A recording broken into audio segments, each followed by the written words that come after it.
और बुलेटिन की शुरुआत अहम खबर के साथ कर रहे हैं। झारखंड के पलामू में दो समुदायों के बीच हिंसक झड़प की खबर सामने आ रही है।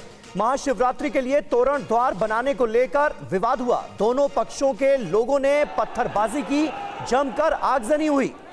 हालात किस कदर तनावपूर्ण हो गए यहां पर थोड़ी देर के लिए ये देखिए, आप तस्वीरों के जरिए अंदाजा लगा सकते हैं। पंकी में धारा 144 लागू कर दी गई है और हालात को संभालने की कोशिश की जा रही है। बड़े अधिकारी मौके पर मौजूद हैं। लोगों से शांति बरतने की अपील की गई है। सोशल मीडिया पर भी नजर रखी जा रही है ताकि सोशल मीडिया के जरिए सेंटिमेंट्स को भड़काने की कोशिश ना करें और अराजक तत्व जो हैं वो कहीं मौके का फायदा ना उठा लें। टीवी 9 भारतवर्ष भी ये अपील करता है कि ऐसे वक्त में अफवाहों पर बिल्कुल ध्यान ना दें। झारखंड के पलामू की ये तस्वीरें हैं जहां दो समुदायों के बीच टेंशन इस कदर बढ़ गई कि पुलिस को पत्थरबाजों पर लाठीचार्ज करना पड़ा। जमकर पत्थरबाजी और आगजनी हुई काफी देर तक। उसके बाद हालात को संभालने की कोशिश की गई पुलिस और प्रशासन की तरफ से। रूपेश कुमार हमारे संवाददाता इस वक्त हमारे साथ मौजूद हैं। रूपेश, ताजा हालात कैसे हैं पलामू में?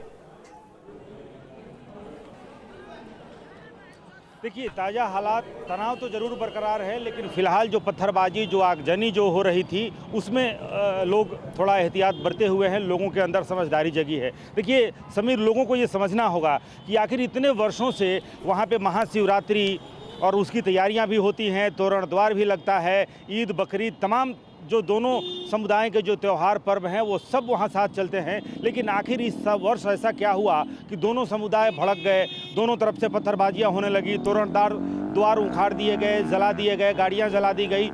झारखंड में पिछले अगर 6 महीने से देखें तो जो पूरा झारखंड जिस तरीके से शांत दिखता था, अचानक से छोटी छोटी बातों पे, चाहे वो हजारीबाग हो, चाहे वो पाकुड़ हो, दुमका हो, छोटी छोटी बातों पे ये पत्थरबाजी और आगजनी शुरू हो जाती है।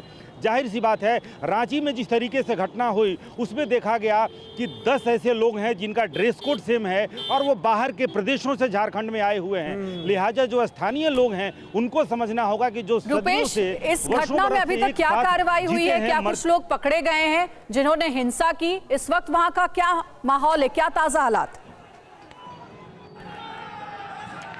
देखिए, फिलहाल किसी की गिरफ्तारी तो नहीं हुई है क्योंकि पुलिस की पहली प्राथमिकता है कि किसी भी तरीके से ये तनाव कम किया जाए। दोनों पक्षों के साथ एक बैठक हो रही है, लेकिन कहीं ना कहीं प्रशासन से चूक हुई है। प्रशासन ने लापरवाही बरती है क्योंकि पिछले 3 दिनों से तोरण द्वार को लेकर के वहाँ पर विवाद चल रहा है कि तोरण द्वार यहाँ रहेगा कि नहीं रहेगा। एक पक्ष कह रहा है कि हर साल अगर यहाँ पर तोरण द्वार बनता है तो इस वर्ष भी बनेगा। दूसरा पक्ष कह रहा है कि हमारी जो धार्मिक जो वहाँ पर स्थल है उसके सामने तो तोरण द्वार नहीं बनना चाहिए।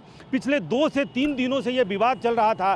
प्रशासन अगर जागरूक होता, जाहिर सी बात है प्रशासन को ये इल्म जरूर होगा कि क्या विवाद चल रहा है, क्या जिद दोनों तरफ से लगी हुई है, तो ये विवाद सुलझाया जा सकता। और देखिए रूपेश, प्रशासन की इसमें बड़ी नाकामी सामने आ रही, जो आप बता रहे हैं कि पिछले 2-3 दिन से विवाद चल रहा था और उसके बाद आज जिस तरह से 2 पक्षों के बीच में झड़प हो गई। रूपेश, अब जो हालात है, क्योंकि हमने देखा तस्वीरों में कैसे कई गाड़ियों में तोड़फोड़ भी की गई है, आगजनी की कोशिश की गई है, हालात को पूरी तरह से काबू में करने के लिए क्या तैनाती वहां पर नजर आ रही है? देखिए, पूरे जिले का अगर कहें तो शुरू में 8 थाना क्षेत्र की पुलिस को वहाँ पे लगाया गया था, लेकिन अब और भी फोर्स मंगा लिया गया है।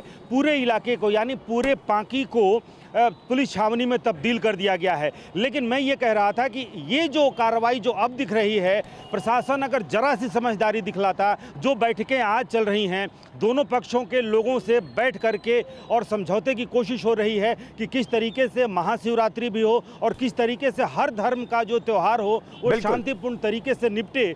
ये जो कोशिश अब हो रही है, जो 3 दिनों से जो विवाद चल रहा था उस विवाद को भी इतनी ही आसानी से सुलझाया जा सकता था, बगैर पत्थर चले, बगैर तोरण द्वार को वहां पे गिराए और बगैर आगजनी की ये मामला सलटाया जा सकता था। बिल्कुल सही बात है और इसीलिए हम ये अपील कर रहे हैं कि नफरत मत फैलाइए, हिंसा मत कीजिए। और टीवी 9 भारतवर्ष खासतौर पर ये अपील कर रहा है कि ऐसे वक्त में जो असामाजिक तत्व हैं वो कहीं ना कहीं अफवाहों को भी हवा देने की कोशिश करते हैं। अफवाहों से दूर रहिए, उन पर बिल्कुल भी यकीन मत कीजिए। पुलिस और प्रशासन हालात को संभालने की कोशिश फिलहाल पलामू में कर रहा है और बड़ी साजिश की तरफ भी शक जताया जा रहा है कि इसके पीछे आखिर किसकी साजिश है, ये पता लगाने की कोशिश की जा रही है। बहुत बहुत शुक्रिया रुपेश आपका।